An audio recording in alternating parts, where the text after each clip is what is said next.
आदरणीय अध्यक्ष महोदया, मैं आपका और सदन के सभी आदरणीय सदस्यों का आभार भी व्यक्त करता हूं और हम सब आज गौरव भी महसूस कर रहे हैं कि अगस्त क्रांति का पुण्य स्मरण करने का इस सदन के पवित्र स्थान पर हम लोगों को सौभाग्य मिला है।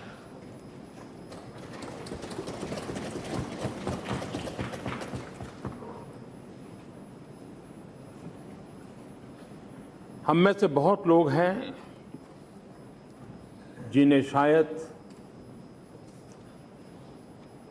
अगस्त क्रांति 9 अगस्त उन घटनाओं का स्मरण होगा,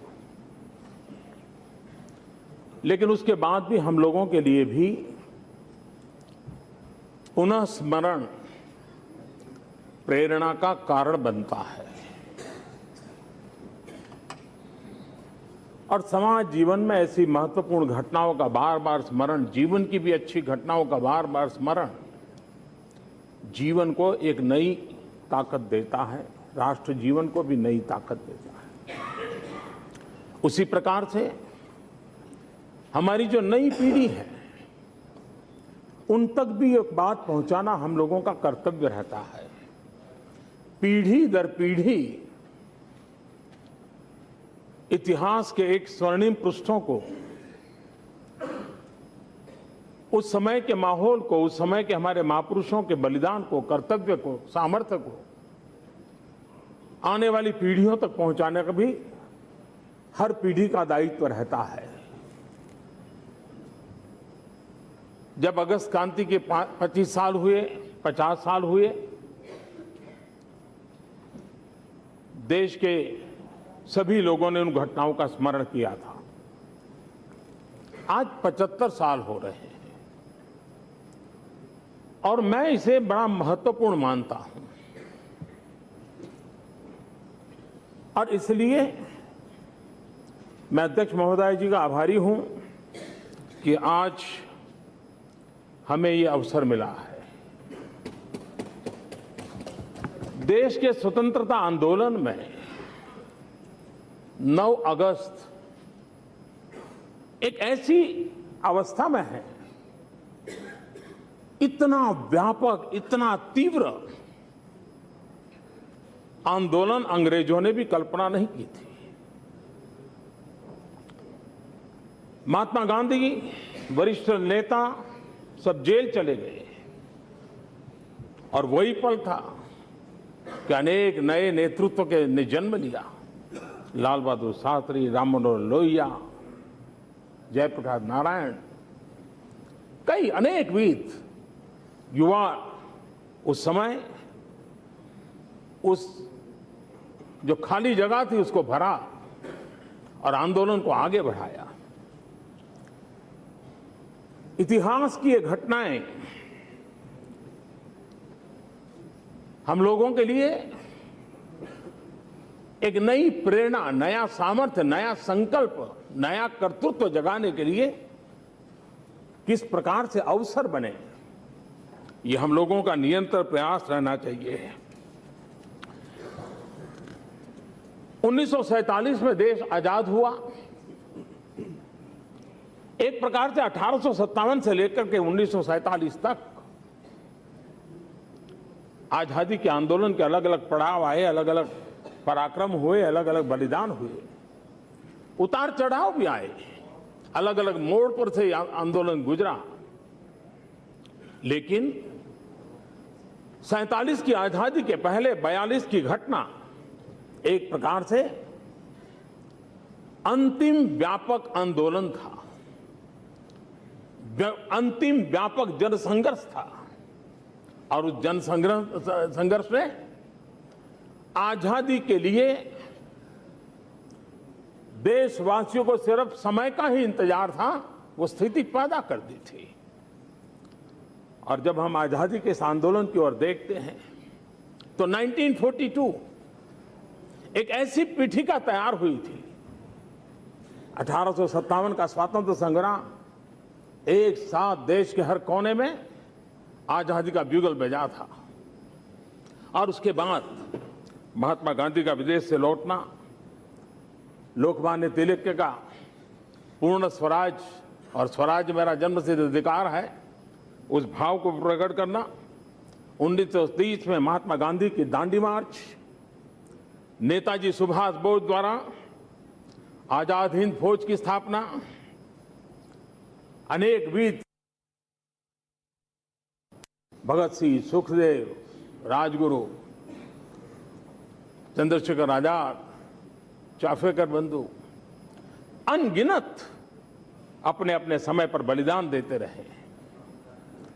ये सारा ने एक पीठिका तैयार की और इस पीठिका का परिणाम था कि 42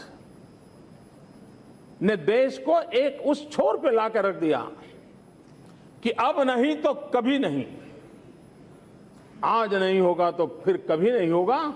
ये मिजाज देशवासियों का बन गया था और इसके कारण उस आंदोलन में इस देश का छोटा मोटा हर व्यक्ति जुड़ गया था। कभी लगता था कि आजादी का आंदोलन एक एलिट क्लास के द्वारा चल रहा है, लेकिन 42 की घटना, देश का कोई कोना ऐसा नहीं था, देश का कोई वर्ग ऐसा नहीं था, देश की कोई सामाजिक अवस्था ऐसी नहीं थी कि जिसने इसे अपना न माना हो और गांधी के शब्दों को लेकर के वो चल पड़े थे। यही तो आंदोलन था। जब अंतिम स्वर में बात आई भारत छोड़ो, और सबसे बड़ी बात है महात्मा गांधी के पूरे आंदोलन में जो भाव कभी प्रकट नहीं हो सकता था, पूरे गांधी के चिंतन, मनन और विचार और आचार को देखें, उससे हटकर के घटना घटी कि इस महापुरुष ने कहा करेंगे या मरेंगे। गांधी के मुंह से करेंगे या मरेंगे शब्द देश के लिए अजूबा था और इसलिए गांधी को भी उस समय कहना पड़ा था। और उन्होंने शब्द कहा था, आज से आप में हर एक को स्वयं को एक स्वतंत्र महिला या पुरुष समझना चाहिए और इस प्रकार काम करना चाहिए मानो आप स्वतंत्र है। मैं पूर्ण स्वतंत्रता से कम किसी भी चीज पर संतुष्ट होने वाला नहीं हूं। हम करेंगे या मरेंगे, ये बापू के शब्द थे। और बापू ने स्पष्ट भी किया था कि मैंने मेरे अहिंसा के मार्ग को छोड़ा नहीं है। लेकिन आज स्थिति ऐसी, और वो समय जन सामान्य का दबाव ऐसा था कि बापू के लिए भी उसका नेतृत्व संभालते हुए उन जन भावनाओं के अनुकूल इन शब्द प्रयोगों को करना हुआ था। मैं समझता हूं कि उस समय समाज के जब सभी वर्ग जुड़ गए, गांव हो, किसान हो, मजदूर हो, टीचर हो, स्टूडेंट हो, हर कोई इस आंदोलन के साथ जुड़ गए और करेंगे या मरेंगे। और बापू तो यहां तक कहते थे कि अंग्रेजों की हिंसा के कारण कोई भी शहीद होता है तो उसके शरीर पर एक पट्टी लिखनी चाहिए, करेंगे या मरेंगे। और वो इस आजादी का आंदोलन का शहीद है। इस प्रकार की ऊंचाई तक इस आंदोलन को बापू ने ले जाने का प्रयास किया था और उसी का परिणाम था कि भारत गुलामी की जंजीरों से मुक्त हुआ। देश उस मुक्ति के लिए छटपटा रहा था। नेता हो या नागरिक, किसी की इस भावना की तीव्रता में तसु भर भी अंतर नहीं था। और मैं समझता हूं देश जब उठ खड़ा होता है, सामूहिकता की जब शक्ति पैदा होती है, लक्ष्य निर्धारित होता है और निर्धारित लक्ष्य पर चलने के लिए लोग कृतसंकल्प होकर के चल पड़ते हैं, तो 42 से 47 5 साल के भीतर भीतर बेड़ियां चूर चूर हो जाती हैं और मां भारती आजाद हो जाती है।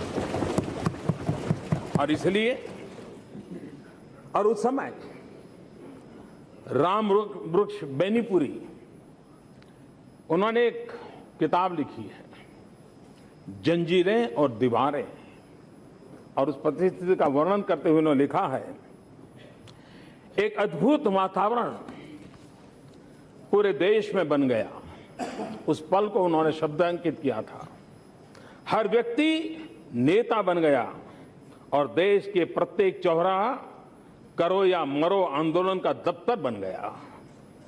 देश ने स्वयं को क्रांति के हवन कुंड में झोंक दिया। क्रांति की ज्वाला देश भर में धू धू करके जल रही थी। बंबई ने रास्ता दिखा दिया। आवागमन के सारे साधन ठप हो चुके थे। कचहरियां वीरान हो चली थी। भारत के लोगों की वीरता और ब्रिटिश सरकार की नृशंसता की खबरें सब दूर पहुंच रही थी।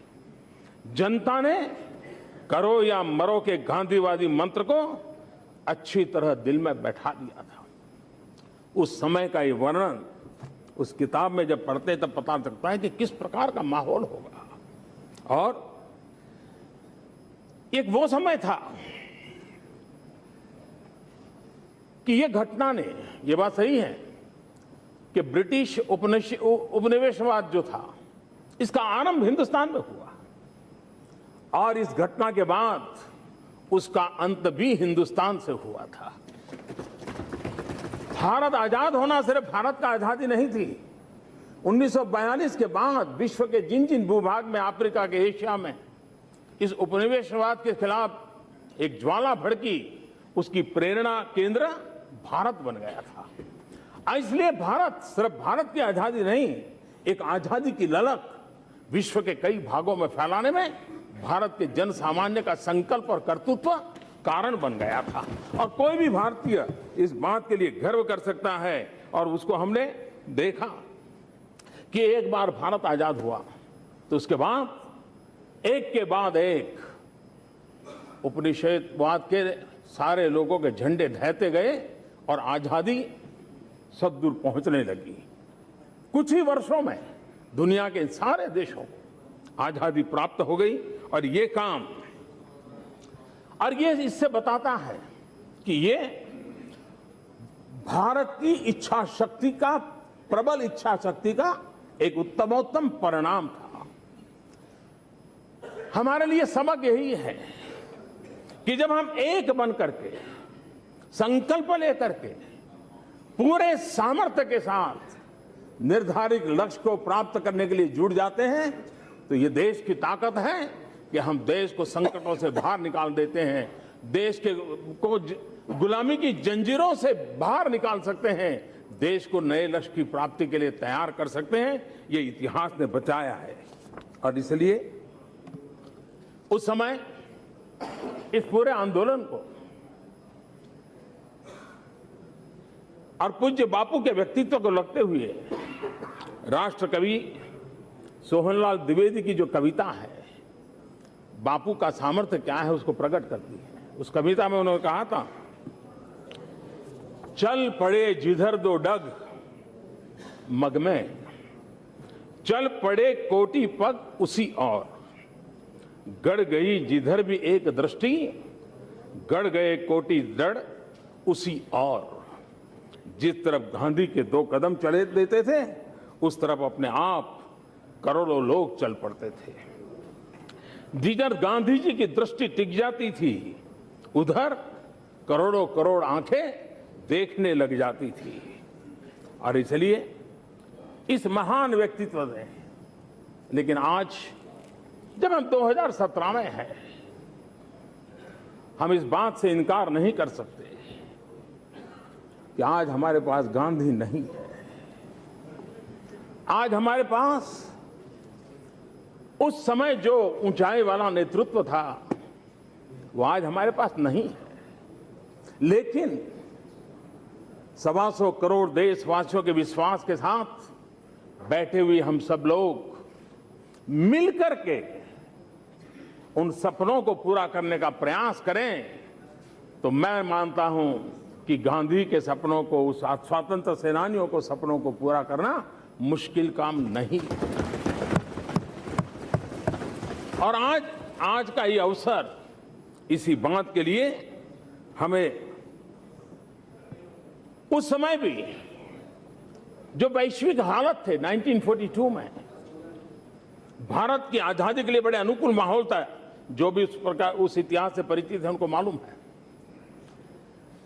मैं समझता हूं आज फिर से एक बार 2017 में, जबकि क्विट इंडिया मूवमेंट के हम 75 साल मना रहे हैं, उस समय विश्व में वो अनुकूलता है जो भारत के लिए बहुत सानुकूल है, और उस अनुकूल व्यवस्था का फायदा हम जितना जल्दी उठा दें, जैसे उस समय विश्व के कई देशों के लिए हम प्रेरणा का कारण बने थे, अगर आज हम मौका ले लें तो आज फिर से एक बार हम विश्व के कई देशों के लिए उपयोगी हो सकते हैं, प्रेरणा का कारण बन सकते हैं। ऐसे मोड़ पर आज हम खड़े हैं। 1942 एंड 2017, इस दोनों में एक वैश्विक परिवेश में भारत का महात्म्य, भारत के लिए अवसर समान रूप से खड़े हैं। और उस समय हम इस बात को कैसे लें, हम उसको जिम्मेवारी कैसे लें। मैं मानता हूं इतिहास के इन प्रकरणों से, सामर्थ्य से प्रेरणा लेकर के हमारे लिए दल से बड़ा देश होता है, राजनीति से ऊपर राष्ट्रनीति होती है, मेरे अपने से ऊपर 125 करोड़ देशवासी होते हैं। अगर उस भाव को लेकर के हम उठ चलें, हम सब मिलकर के आगे बढ़ें, तो हम इन समस्याओं के खिलाफ सफलतापूर्वक आगे बढ़ सकते हैं। हम इस बात का इनकार कैसे कर सकते हैं कि भ्रष्टाचार रूपी दीमक ने देश को कैसे तबाह करके रखा हुआ है। राजनीतिक भ्रष्टाचार हो, सामाजिक भ्रष्टाचार हो या व्यक्तिगत भ्रष्टाचार हो, कल क्या हुआ, कब किसने किया, उसके लिए विवाद के लिए समय बहुत होते हैं। लेकिन आज पवित्र पल, हम आगे कोई ईमानदारी का उत्सव मना सकते हैं, ईमानदारी का संकल्प लेकर के देश का नेतृत्व कर सकते हैं, क्या देश को ले जा सकते हैं। ये समय की मांग है, देश के सामान्य मानवी की मांग है।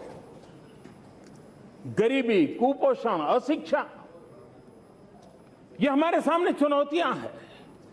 इन चुनौतियों को हम सरकार की चुनौतियां न माने, वो चुनौतियां देश की है। देश के गरीब के सामने संकट भरे सवाल खड़े हैं, और इसलिए देश के लिए जीने मरने वाले, देश के लिए संकल्प करने वाले हम सब लोगों का दायित्व बनता है कि इसको पूरा करने के लिए हम कुछ मुद्दों पर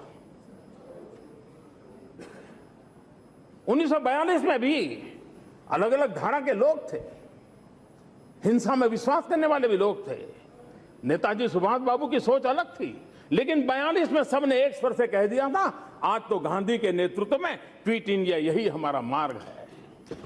हमारे भी लालन पालन विचारधारा अलग अलग रही होगी, लेकिन ये समय की मांग है, ये समय की मांग है कि हम कुछ बिंदुओं से देश को मुक्त कराने के लिए संकल्प का अवसर लेकर के चले, चाहे गरीबी हो, भूखमरी हो, अशिक्षा हो, अंधश्रद्धा हो।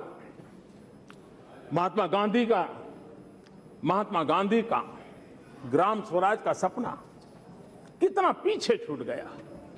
क्या कारण है कि गांव लोग छोड़ छोड़ करके शहरों की ओर बस रहे। गांव की उस चिंता को, गांधी के जो मन में गांव था, क्या हम हमारे भीतर उसको पुनर्जीवित कर सकते हैं क्या?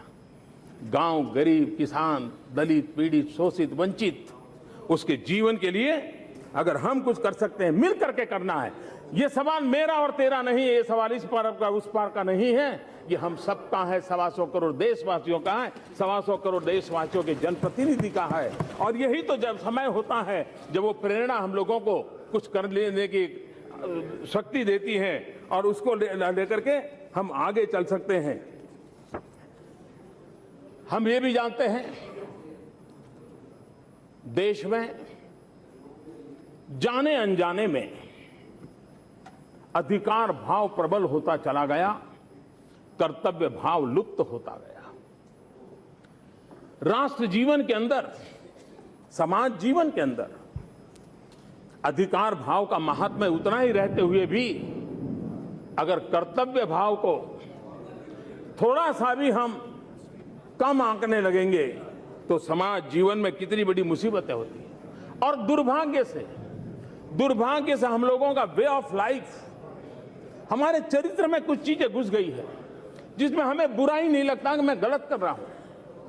अगर मैं चौराहे पर रेड लाइट को छोड़ करके क्रॉस करके निकल जाता हूं तो मुझे लगता ही नहीं है कि मैं कानून तोड़ रहा हूं। मैं कहीं पर थूक देता हूं, गंदगी करता हूं, हमें लगता ही नहीं कि मैं गलत कर रहा हूं। हम अपने कर्तव्य भाव से एक प्रकार से हमारे जहन में, हमारे वे ऑफ लाइफ में इस प्रकार की नियमों को तोड़ना, कानूनों को तोड़ना, ये स्वभाव बनता चला गया है। छोटी छोटी घटनाएं हिंसा की ओर ले जा रही हैं। अस्पताल में किसी डॉक्टर के द्वारा कोई पेशेंट का कुछ हुआ, डॉक्टर दोषी है नहीं है, अस्पताल दोषी है नहीं है, रिश्तेदार जाते हैं अस्पताल को आग लगा देते हैं, डॉक्टर को मारते हैं, पीटते हैं। हर छोटी मोटी घटना, कहीं एक्सीडेंट हो गया, हम कार को जला देते हैं, ड्राइवर को मार देते हैं। ये जो चला है, ये हम लॉ अबाइडिंग जो सिटीजन के नाते हमारा कर्तव्य होना चाहिए, हम मानने लगे हैं कि हमारे से ये छूट गया है। हमारे वे ऑफ लाइफ में ऐसी चीजें घुस गई है जैसे हमें लगता ही नहीं है कि हम कानून तोड़ रहे हैं। और इसलिए ये लीडरशिप की जिम्मेवारी होती है, समाज के अंदर हम सब की जिम्मेवारी होती है कि हम समाज के अंदर इन दोषों से मुक्ति दिला करके समाज के अंदर कर्तव्य भाव को जगाएं। शौचालय, स्वच्छता, ये विषय मजाक के नहीं है। उन मां बहनों की परेशानी समझे तब पता चलता है कि जब शौचालय नहीं होता तो रात के अंधेरे का इंतजार करते समय दिन कैसे बिताना पड़ता है। और इसलिए शौचालय बनाना एक काम है, लेकिन समाज की मानसिकता बदल करके शौचालय का उपयोग करना ये जन सामान्य की शिक्षा के लिए आवश्यक होता है। इस भाव को हमें जगाना होगा और ये भाव कानूनों से नहीं होता है, कानून बनाने से नहीं होता है। कानून उसमें मदद कर सकता है, लेकिन कर्तव्य भाव जगाने से ज्यादा हो सकता है। और इसलिए हम लोगों को करना होगा। हमारे देश की माताएं बहनें, देश के अंदर कम से कम देश पर जो उनका बोझ है, देश को कम से कम जिनका बोझ सहना पड़ता है, वो अगर कोई वर्ग है तो इस देश की माताएं बहनें हैं, महिलाएं हैं। उनका सामर्थ्य हमें कितनी ताकत दे सकता है, उनकी भागीदारी हमारे विकास के अंदर हमें कितना बल दे सकती है। पूरे आजादी के आंदोलन में देखिए, महात्मा गांधी के साथ आंदोलन के जहां जहां हुआ, अनेक ऐसी माताएं बहनें उस आंदोलन का नेतृत्व करती थी और देश को आजादी दिलाने में भी हमारी माताओं बहनों का उस युग में भी उतना ही योगदान था। आज भी राष्ट्र के जीवन में उनका उतना ही योगदान है। उसको आगे बढ़ाने की दिशा में हम लोगों ने कर्तव्य से आगे बढ़ना चाहिए। ये बात सही है कि 1857 से 1942 हमने देखा कि आजादी का आंदोलन अलग अलग पड़ाव से गुजरा, उतार चढ़ाव आए, अलग अलग मोड़ आए, नेतृत्व नए नए आते गए। कभी क्रांति का पक्ष ऊपर हो गया तो कभी अहिंसा का पक्ष ऊपर हो गया, कभी दोनों धाराओं के बीच में टकराव का भी माहौल रहा, कभी दोनों धाराएं एक दूसरे को पूरक भी हुई। लेकिन हमने देखा है कि लेकिन ये सारा 1857 से 1942 का कालखंड हम देखें, एक प्रकार से इंक्रीमेंटल था, धीरे धीरे बढ़ रहा था, धीरे धीरे फैल रहा था, धीरे धीरे लोग जुड़ रहे थे। लेकिन 1942 टू 1947 वो इंक्रीमेंटल चेंज नहीं था, एक डिसरप्शन का एनवायरनमेंट था और उसने सारे समीकरणों को खत्म करके आजादी देने के लिए अंग्रेजों को मजबूर कर दिया था, जाने के लिए मजबूर कर दिया था। 1857 से तो 1942 धीरे धीरे कुछ होता रहता था, चलता रहता था, लेकिन 42 से 47 वो स्थिति नहीं थी। हम भी देखें समाज जीवन में, हम पिछले 100-200 साल का इतिहास देखें तो विकास की यात्रा एक इंक्रीमेंटल रही थी। धीरे धीरे दुनिया आगे बढ़ रही थी, धीरे धीरे दुनिया अपने आप को बदल रही थी। लेकिन पिछले 30-40 साल में दुनिया में अचानक बदलाव आया, जीवन में अचानक बदलाव आया और टेक्नोलॉजी ने बहुत बड़ा रोल प्ले किया।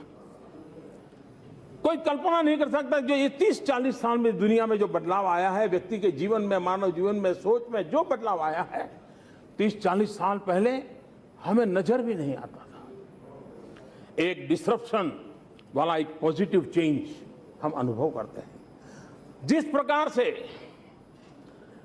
इंक्रीमेंटल से बाहर निकल करके एक सम से एक हाई जंप की तरफ चले गए, मैं समझता हूं 2017, 2022 फिट इंडिया के 75 साल और आजादी के 75 साल के बीच का 5 साल 42 to 47 का जो मिजाज था, वही मिजाज अगर दोबारा हम देश में पैदा करें, 2070 to 2022 आजादी के 75 साल मनाएंगे, तब हम देश के, हमारे आजादी के वीरों के जो कामनाएं थी, उन सपनों को पूरा करने के लिए हम अपने आप को खपाएंगे, हम अपने संकल्प को लेकर के आगे चलेंगे।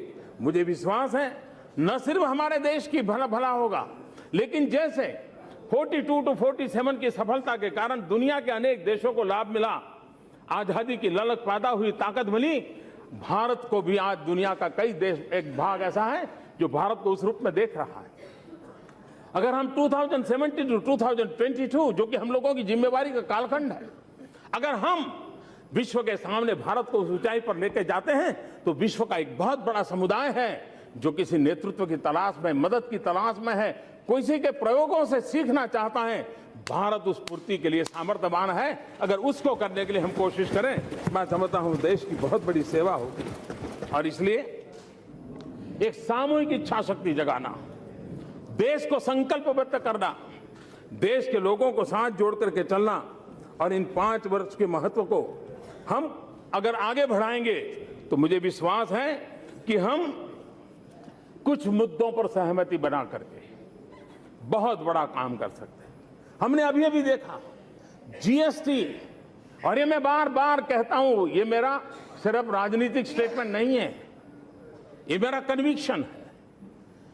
जीएसटी की सफलता ये किसी सरकार की सफलता नहीं है, जीएसटी की सफलता किसी दल की सफलता नहीं है, जीएसटी की सफलता इस सदन में बैठे हुए लोगों की इच्छा शक्ति का परिणाम है।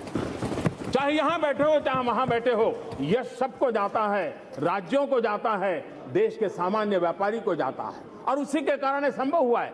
जो देश के राजनीतिक नेतृत्व अपनी प्रतिबद्धता के कारण इतना बड़ा काम कर लेती है और दुनिया के लिए अजूबा है, जीएसटी विश्व के लिए बहुत बड़ा अजूबा है, उसके स्केल को देख करके हुए, अगर ये देश ये कर सकता है तो और भी सारे निर्णय ये देश मिलकर करके कर सकता है। और 125 करोड़ देशवासियों के प्रतिनिधि के रूप में 125 करोड़ देशवासियों को साथ लेकर के 2022 को संकल्प लेकर के अगर हम चलेंगे, मुझे विश्वास है कि जो परिणाम हमें लाना है और वो परिणाम हम लाके रहेंगे।